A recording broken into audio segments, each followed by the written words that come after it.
I'm here at the Museum of the Bible in Washington, D.C., where a brand new exhibit has just opened, all about the Shroud of Turin. It's a really richly educational exhibit that begins with a super interesting model of the enshrouding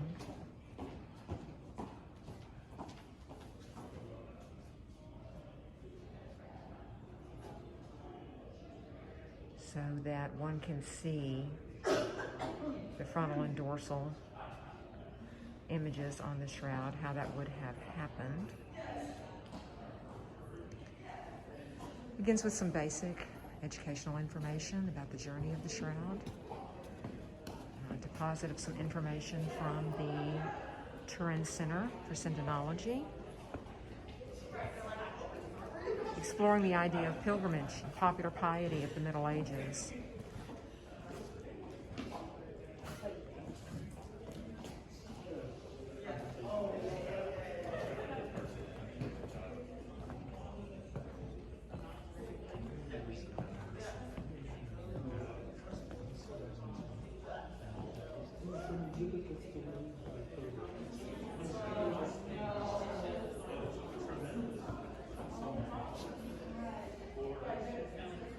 And then there is the replica, which was actually produced in Turin from 2,000-year-old flax seeds that were grown using ancient methods and then actually woven into a linen cloth.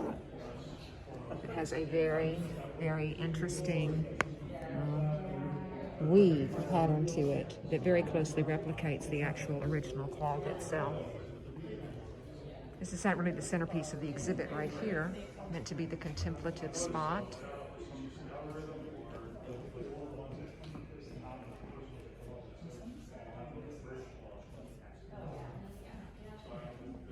And then moving around to the back side of this, there is the historical journey of the cloth. The historical journey of the cloth, something I was very privileged to be able to contribute to. The story of the Descharny family, the first recorded owners of the cloth. A lot of the information we have on the House of Savoy and its journey to Turin for St. Charles Borromeo in 1578.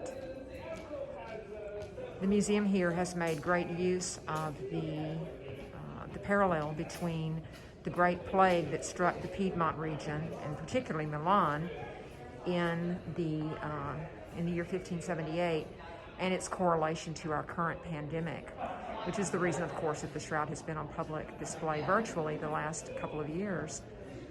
Pope Francis authorized that. And then we move to sort of the shroud's hypothetical journey through history, drawing some comparisons to artworks, going back really to the early Middle Ages and Byzantine art. There are many, many interactives in the exhibit that tell the story of what can't be on the walls. There's just so much information. What a dinner! 6 courses, 24 dishes, veal pie, blood sausages,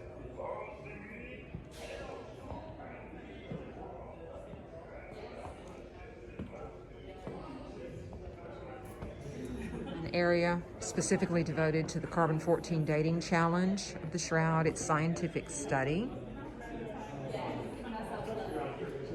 And then there's a really fun selfie station where one can actually demonstrate, particularly young people who don't really understand negative photography, who were able to take a selfie and then reverse it, so they're able to see how that photography would have worked in 1898. The photographs seen around the world, story of Secunda Pia.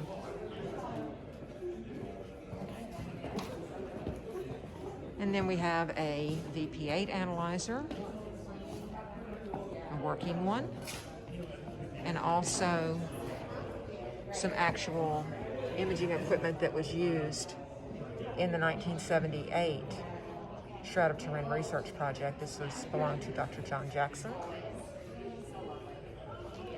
And again, much more about the science. That's great. And a completely interactive table where you can push areas of the shroud. From the fire of 1532, the soul should have been shielded from the shroud was folded up, And it reads the gospel narrative to you. where the intense flames.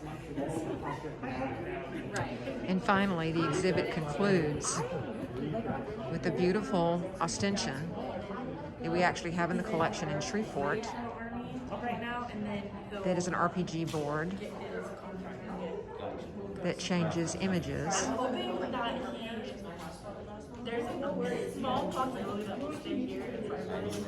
And this is how the exhibit actually ends. Is who do you say that I am?